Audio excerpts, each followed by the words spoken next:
Thank you for joining us on this episode of KTN Mid-Morning. My name is Koi.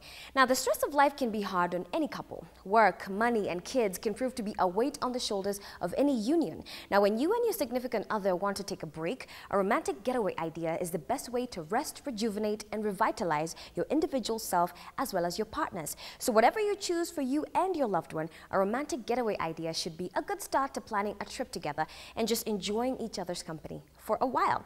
Now, a romantic getaway idea doesn't have to be too expensive or elaborate, just as long as it allows for you and your loved one to get some time alone together. Now, with that said, let's take a look at the Ngong House.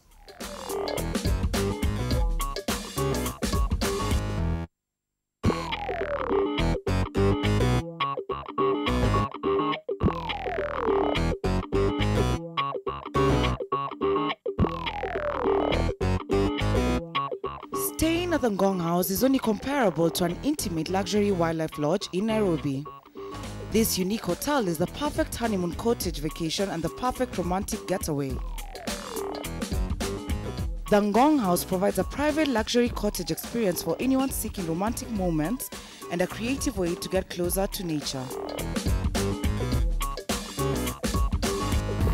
A warm welcome awaits you at the main house. The ambience is superbly created with amazing and beautiful decor, offering great comfort to the guests. Creative designs with attractive interiors, the main house is cozy and furnished with great pieces of art, providing an excellent look and feel.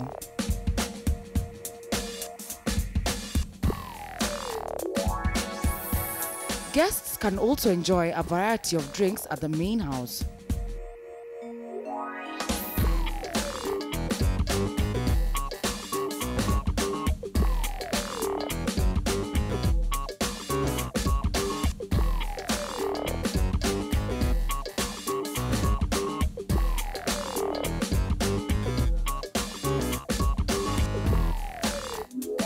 The double bed and bathroom, artistically carved in the shape of a canoe, makes you just want to stay there longer than you need to.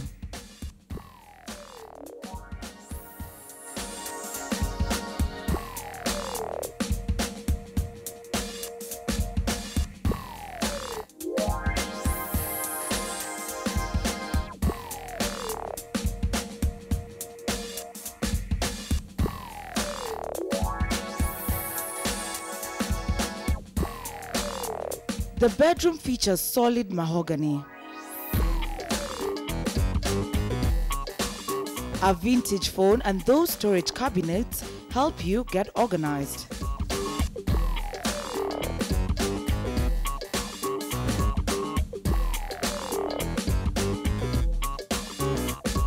The private cottage faces the swimming pool and is easily accessible to the disabled and elderly couples.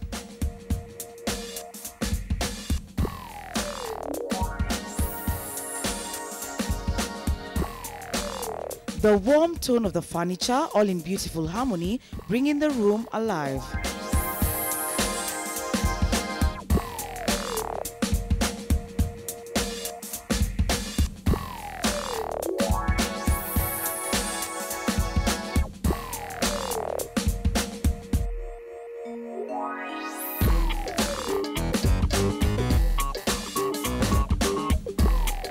Dining at Ngong House is a delight. From fresh succulent lamb to lake fish to seafood from the Indian Ocean, the meals are prepared and served with an accompaniment of a variety of fresh fruit and vegetables. Chefs at the house have been specially trained to give you a real treat. The beauty of the garden is enough to refresh your spirit.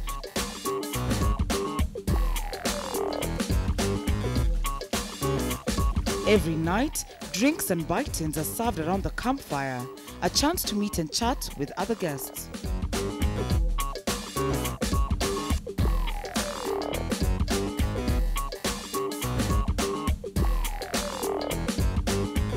The romantic log cabin is a charming, beautifully decorated two-bedroom house. A perfect getaway for you and your loved one.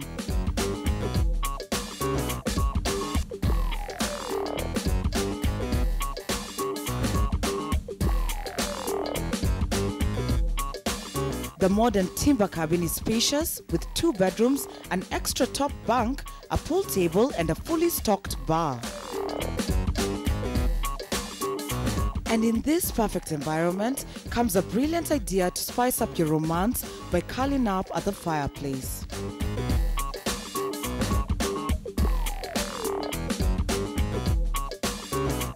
Whether a vacation, wedding or honeymoon, the Ngong House is truly special and will definitely leave memories that will last a lifetime.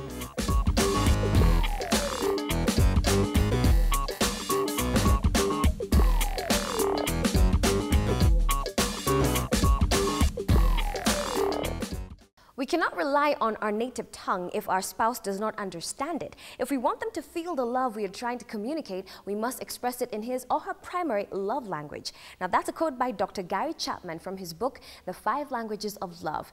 Do you find it difficult to express love to your partner? If so, here to reveal more about the languages of love is Victor and Sarah Kabudha of the Transformation Ministries.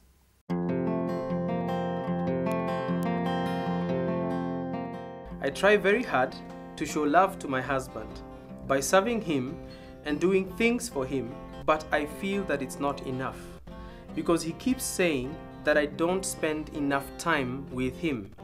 What can I do to make him happy? I'm already smiling because this is a good one about the language of love. I think again we've talked, that men are different and they're different from women in the way they operate, and women are also different from men. But when it comes to love, there are some common languages we speak. It would almost be like talking about English and Swahili as our national languages. We talk about then Kikuyu, there's Kikamba, there's Kimasai, all these different languages that we speak. The love languages are not very different. When I look at the question, the wife is saying that she serves the husband.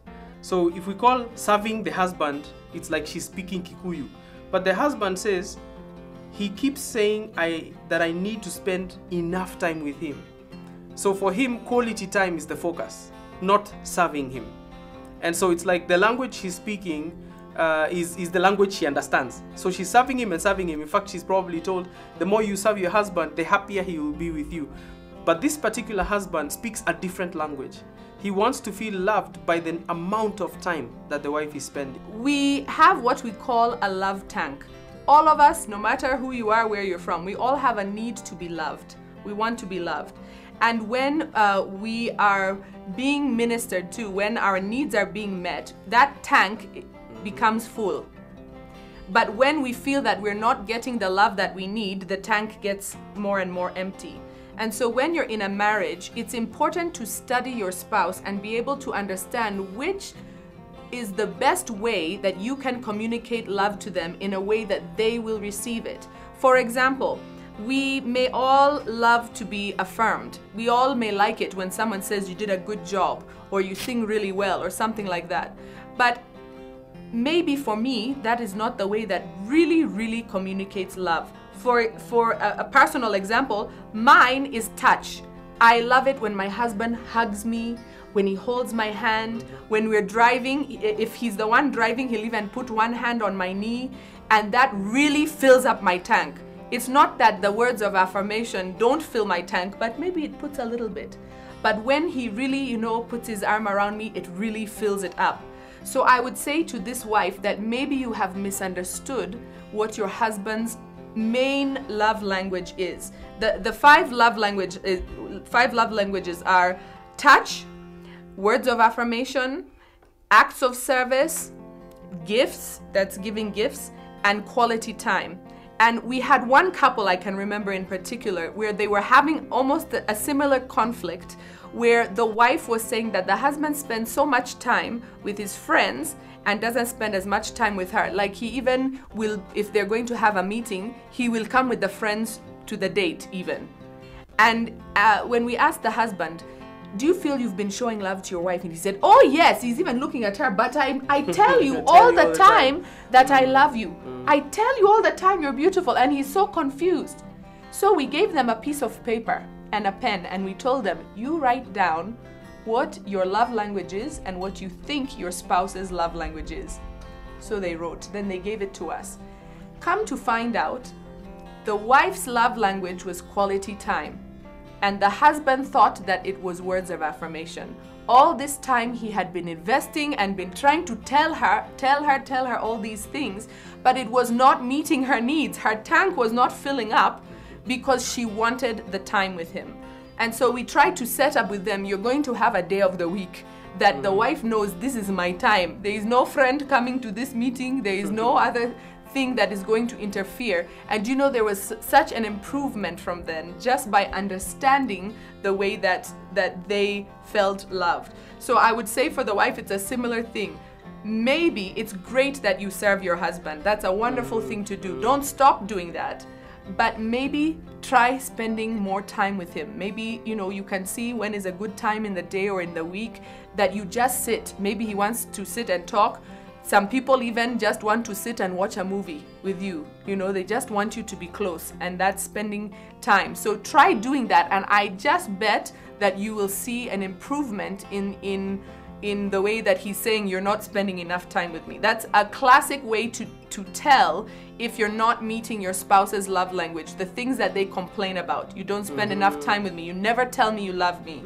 You don't dare yes, you never buy me anything. And by the way, gifts, if someone's love language is gifts, you might be surprised. It doesn't have to be gold and diamonds. It doesn't have to be expensive.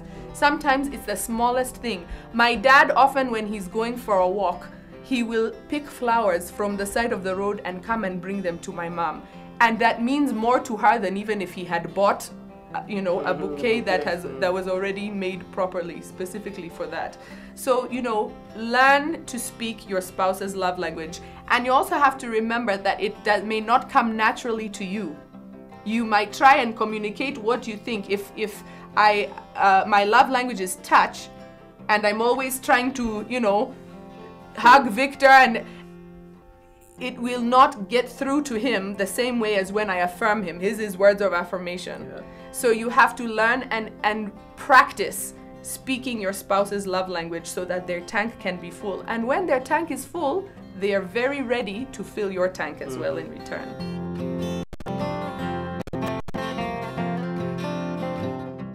Going away as a couple is one of the best things that you can do with your time.